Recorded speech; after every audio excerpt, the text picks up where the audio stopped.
Hello students, next class में हम start कर रहे हैं हमारा next chapter. This chapter is special purpose subsidiary books. Special purpose subsidiary books we have already discussed in the first chapter as well as in the last chapter. That means if any organization is doing business on small scale, then they prepare a journal. That means their book of original entry is only journal, in which we record all the transactions in chronological order. But what if the business is operated on large scale? In case of large scale business organizations, we need to prepare some special journals. I have discussed already. We prepare some special journals, or we also known as subsidiary books. So next chapter is regarding that topic only. Special purpose subsidiary books. मतलब large scale organizations किस तरह की subsidiary books prepare करती हैं, कौन से special journals prepare किए जाते हैं. अब इन स्पेशल पर्पस सब्सिडरी बुक्स में आप जर्नल प्रिपेयर नहीं करने वाले हो, आप फर्दर जर्नल को डिवाइड कर रहे हो सब जर्नल्स में. अब इन सब जर्नल्स में एक तो आता है हमारे पास परचेजेस जर्नल, और हम इसको बोलते हैं परचेजेस बुक. इसको आप सब जर्नल्स भी बोल सकते हो, स्पेशल पर्पस सब्सिडरी बुक्स भी बोल सकते हो, और इन्हें आप स्पेशल बुक्स भी बोल सकते हो.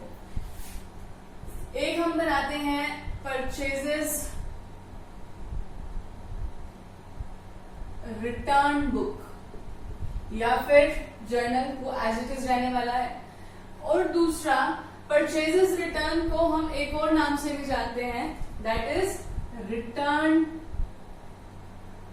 आउटवर्ड्स.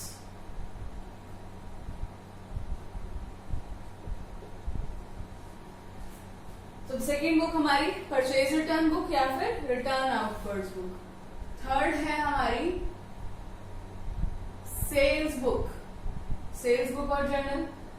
फोर्थ है हमारी सेल्स रिटर्न बुक.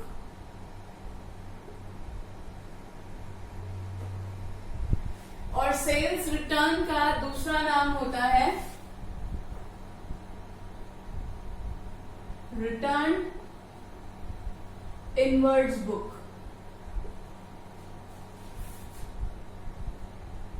और एक बुक और प्रिपेयर करने वाले हैं हम यहां पर, वो है हमारी जर्नल प्रॉपर. और एक बुक प्रिपेयर करेंगे हम, वो है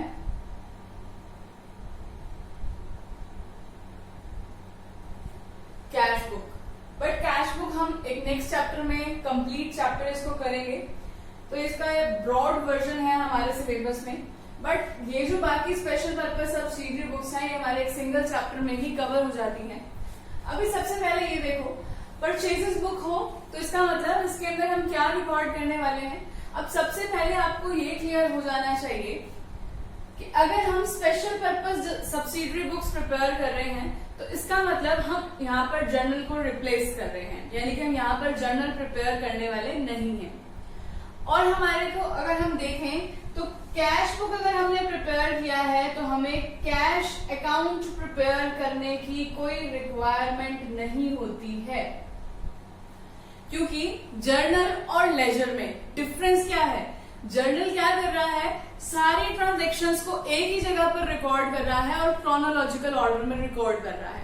जर्नल में से अगर मुझे देखना हो कि एक मंथ में मेरी कैश रिसीट्स कितनी है और कैश पेमेंट्स कितनी है, तो मुझे क्या करना पड़ेगा, पूरे एक मंथ का जर्नल उठाऊं, हर डेट में मैं पहले कैश ट्रांजैक्शंस को एक्सट्रैक्ट करूं, फिर उनको बैलेंस करूं और फिर पता लगाऊंगी कि कैश में कितना बैलेंस एग्जिस्ट करता है, कितनी कैश रिसीट्स हैं और कितने कैश विड्रॉल्स हैं, पेमेंट्स हैं. बट अगर मैंने कैश बुक प्रिपेयर कर दी, तो इसका मतलब कैश बुक में कौन सी एंट्रीज रिकॉर्ड हो रही हैं, सिर्फ वही entries that are related to cash, यानी कि कैश रिलेटेड एंट्रीज को हम इसके अंदर रिकॉर्ड करते हैं. सेम परचेजेस बुक है अगर, तो इसके हम रिकॉर्ड करते हैं परचेजेस से रिलेटेड एंट्रीज को। यानी कि अगर मैं किसी भी सप्लायर से क्रेडिट पर गुड्स को परचेज करती हूँ तो वो कौन सी बुक में रिकॉर्ड होने वाला है? परचेजेस बुक में। अगर मैं उन्हीं गुड्स को रिटर्न कर देती हूँ, सपोज करो कि 10,000 के गुड्स मैंने सप्लायर से परचेज किए, उन 10,000 में से 2,000 के गुड्स डिफेक्टिव निकले, मैंने सप्लायर को वापस कर दिए, तो उसे हम क्या बोलेंगे? Purchases return. तो वो कहां पर रिकॉर्ड हो जाएगा? परचेजेस रिटर्न बुक में। सेल्स बुक है तो इसका मतलब ये क्या रिकॉर्ड कर रही होगी? सारी की सारी sales transaction. Sales return book कौन सी ट्रांजैक्शन को रिकॉर्ड करेगी? Sales return. यानी कि अगर मैंने किसी भी कस्टमर को गुड्स सेल किए और वो कस्टमर आकर मुझे गुड्स रिटर्न कर देता है कि गुड्स डिफेक्टिव है या अप टू द मार्क नहीं है, जो स्टैंडर्डाइज्ड गुड्स नहीं है, कोई भी रीजन हो सकता है उसके रिटर्न करने का, तो उसे हम बोलते हैं सेल्स रिटर्न बुक। और फिर लास्ट में हम प्रिपेयर करते हैं जर्नल प्रॉपर। अब ये जर्नल प्रॉपर क्यों रिकॉर्ड किया जाता है और क्यों मेंटेन किया जाता है? अब देखो, गुड्स से रिलेटेड अगर मैं ट्रांजैक्शन की बात करूं तो गुड्स से related purchase, purchase return, sales, sales return, ये काम हो सकते हैं। उनकी तो हमने सेपरेट बुक्स मेंटेन कर दी।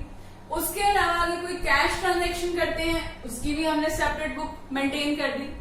लेकिन वो ट्रांजैक्शन कहां जाए जो एसेट से रिलेटेड है और क्रेडिट ट्रांजैक्शन है। क्योंकि क्रेडिट ट्रांजैक्शन है तो कैश बुक में तो आ नहीं सकती हैं, और एसेट से रिलेटेड है तो एसेट्स तो इनमें से कहीं पर भी रिकॉर्ड नहीं होती हैं।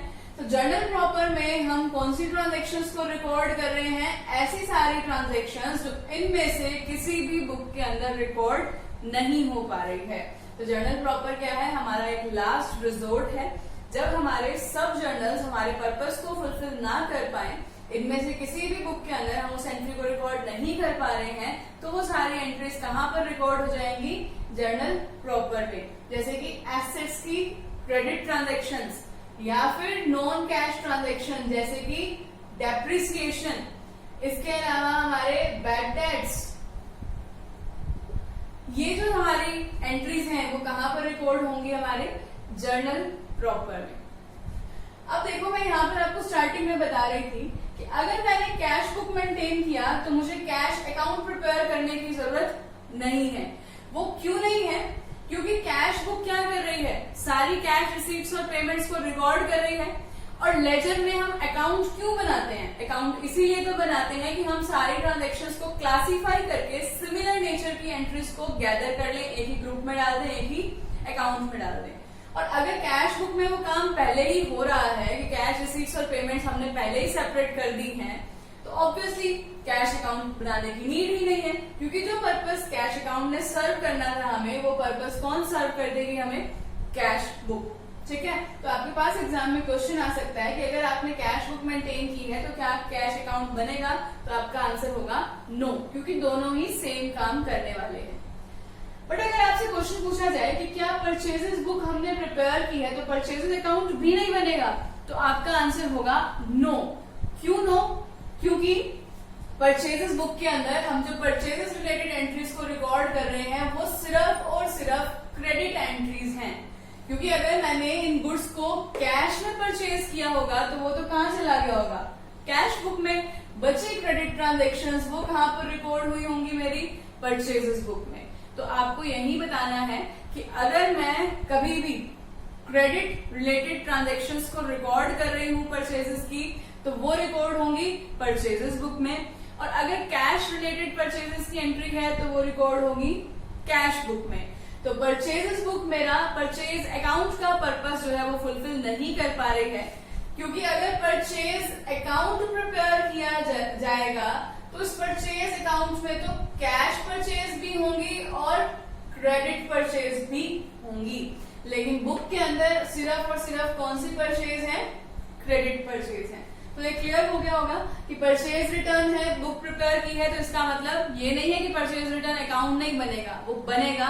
क्योंकि यहाँ पर हम कौन सी ट्रांजैक्शंस रिकॉर्ड कर रहे हैं? सिर्फ क्रेडिट। और जब इसका अकाउंट प्रिपेयर किया जाएगा तो वहां पर हम कैश और क्रेडिट दोनों ही ट्रांजैक्शंस को रिकॉर्ड करने वाले हैं। सेम सेल्स बुक के साथ है, सेम सेल्स रिटर्न बुक के साथ भी है। जर्नल प्रॉपर हमारा बिल्कुल सेपरेट चलता है और जर्नल प्रॉपर में जो हमारा फॉर्मेट रहता है वो सेम फॉर्मेट है जो हम जर्नल में फॉलो कर रहे थे। तो हमारे चैप्टर का बेसिक इतना सा ही है कि अगर हमें बुक्स प्रिपेयर करनी है, सब जर्नल्स प्रिपेयर करने हैं, तो हम इन्हीं तरह से कैटेगराइज करेंगे। कैश बुक अभी हम नहीं कर रहे हैं, हम नेक्स्ट चैप्टर में करेंगे। अभी हम प्रिपेयर करेंगे स्टार्टिंग की 5 स्पेशल पर्पज सब्सिडरी बुक्स और नेक्स्ट वीडियो में हम कर रहे हैं क्वेश्चन परचेजेस बुक का। ये सारे क्वेश्चंस ऑलमोस्ट आपको सिमिलर ही दिखने वाले हैं, बस इनके अकाउंट के फॉर्मेट में हमने थोड़ा सा डिफरेंस करना है, एल्स सारी एंट्रीज ऑलमोस्ट सिमिलर है।